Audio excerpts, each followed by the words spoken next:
என்னுடைய பாவங்களை கழுவினார். அவருடைய சரத்தினாலே என்னுடைய வியாதிகளை எல்லாம் சுகப்படுத்தி விட்டார். இந்த வார்த்தையில நாம் விசுவாசிப்போம். தழும்புகளால் சுகமானீர்கள். ஆம், தேவன் சுகப்படுத்தி விட்டு அந்த விசுவாசத்தோடு கரங்களை வைத்து நன்றி என்று சொல்லுவோமா? நன்றி என்று சொல்லுவோமா? அப்பா, என் குறைகளை இந்த நாளில் நிறுத்தி செய்த கிருபைக்காக நன்றி. எனக்குள்ள ஒரு விசுவாச ஜீவத்தை கொடுத்த கிருபைக்காக நன்றி தாப்பனே. என் குறைகளை நான் காணவில்லை, என் தேவனுடைய பரிபூரணத்தை நான் காண்கிறேன். வரும் நாட்களில் கர்த்தர் மைமையான காரியங்களை என்னுடைய தனிப்பட்ட ஜீவித்திலும் என் குடும்பத்திலும் செய்து நான் மைப்படுத்த போற கிருபைக்காக நன்றி.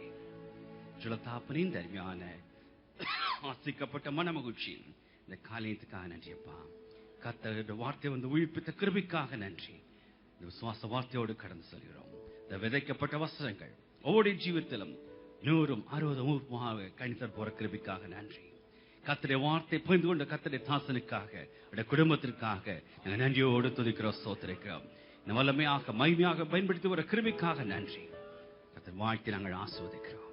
கிருபைக்குள் மூடிக்கொள்ளுங்க. சகல துதிக்க நமக்கு செலுத்துறோம். எல்லாம் வல்ல கர்த்தர் இயேசு கிறிஸ்துவை ஜெபிக்கிறோம் பரம்பிதாவே. நம்முடைய கர்த்தராகிய இயேசு கிறிஸ்து கிருபையும் பிதாவாகிய தேவனுடைய அன்பும் பரிசுத்த ஆவியுடைய ஐக்கியம் அந்யோன்ய வாழ்த்தலும் நம் அனைவரோடு இன்றும் என்றும் எப்பொழுதும் இருப்பதாக. வியாதிகளை வல்லமையினால் அகற்றினீர். வாக்குத்தத்தங்கள் ஒவ்வொன்றாய் வாக்களித்தவர் நிறைவேற்றினீர். என்னில் இருந்த வியாதிகளை வல்லமையினால் அகற்றினீர். வாக்குத்தத்தங்கள் ஒவ்வொன்றாய் வாக்களித்தவர் நிறைவேற்றினீர்.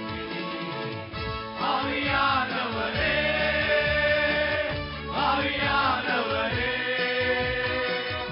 ஆவியானவரே, உம்மை ஆராதிப்பேன். ஆவியானவரே, ஆவியானவரே, ஆவியானவரே, உம்மை ஆராதிப்பேன். என் ஆத்மாவே கர்த்தரை ஸ்தோத்திரி, என் முழுவலவே ஸ்தோத்திரி. என் ஆத்மாவே கர்த்தரை ஸ்தோத்திரி, கர்த்தர் செய்த சகல மறவாதே. ஆமென். ஹல்லேலூயா, ஹல்லேலூயா. கர்த்தருக்கு ஸ்தோத்திரம் உண்டாகட்டும்.